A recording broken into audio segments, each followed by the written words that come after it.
After hearing this, Dhritarashtra made his decision, saying, I have chosen to give half the kingdom to the Pandavas for the sake of justice, peace, and prosperity. Vidura, I ask you to go to Draupadi's city and bring the Pandavas and Panchali back to Hastinapura with full royal honors. Vidura quickly prepared for the journey, taking with him valuable jewels and gifts. When he arrived in Panchala, the Pandavas greeted him with deep respect, seeing him as their protector. King Drupada welcomed him as a wise philosopher from the Bharata land. Vidura presented the royal gifts on behalf of Dhritarashtra, and after the formalities were complete, he met Kunti.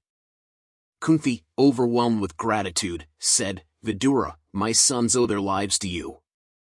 You have protected them with your unmatched wisdom and strength. They are like your own children.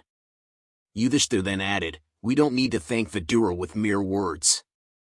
The best way to honor him is to follow his guidance with full respect.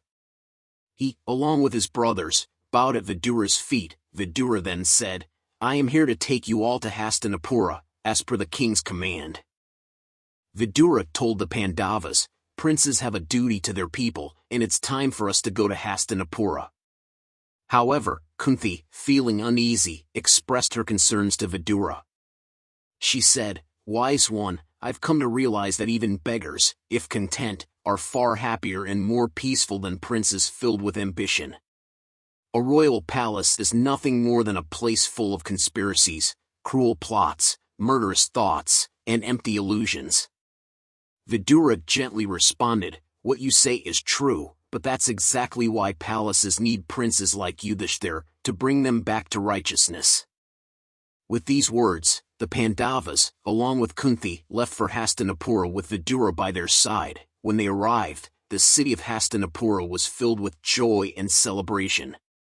Homes were adorned with flags in every color, floral arches lined the streets, and signs welcoming the Pandavas were displayed. Dancers filled the roads, drums echoed, and musicians played joyful tunes. Conch shells were blown to announce the Pandavas' return. The group, along with Kunti and Vidura, was escorted in a grand procession from the city gates to the royal palace. The overwhelming outpouring of love and warmth from the people touched the Pandavas deeply. Yudhishthira, standing in the chariot, folded his hands and smiled humbly, acknowledging the crowd's greetings. It's human nature to revel in such joyous celebrations, and the Pandavas felt the people's affection deeply. Although grand welcomes often fuel the vanity of important guests, Yudhishthira and Vidura saw it as just another part of life. Yudhishthira, along with his brothers, respectfully bowed before Bhishma, Drona, Dhritarashtra, and the other elders. Panchali, too, bowed before Gandhari, who warmly embraced her and offered her blessings. With all the formalities complete, Dhritarashtra officially gave Yudhishthira half of the kingdom and crowned him king. To avoid future conflicts between the two sides, Dhritarashtra asked Yudhishthira to make Kandavaprastha his new capital. At the coronation ceremony, Dhritarashtra offered Yudhishthira advice, saying, Your father, Pandu, ruled wisely and fairly. May you, his son, live up to his legacy. Vidura said to the Pandavas, Princes have a duty to serve their people. Let us head to Hastinapura. However, Kunti shared her worries with Vidura. She said, Wise one, I've come to understand that beggars who are content are far happier and more at peace than princes who are driven by ambition.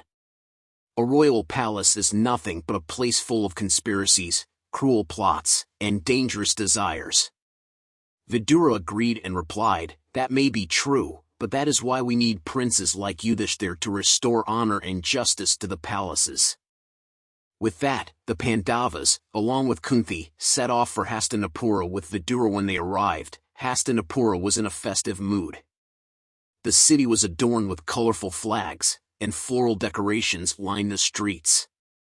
Dancers filled the roads, drums beat loudly, and musicians played joyful tunes. The sound of conch shells echoed in celebration. The Pandavas, Kunti, and Vidura were welcomed with a grand procession that led them from the city gates to the royal palace. The outpouring of affection from the people moved the Pandavas deeply. Yudhishthir, standing in the chariot, smiled warmly and folded his hands to acknowledge the crowd's greetings. Celebrations like these seemed to be a natural part of human joy, and the Pandavas were grateful for the love shown to them.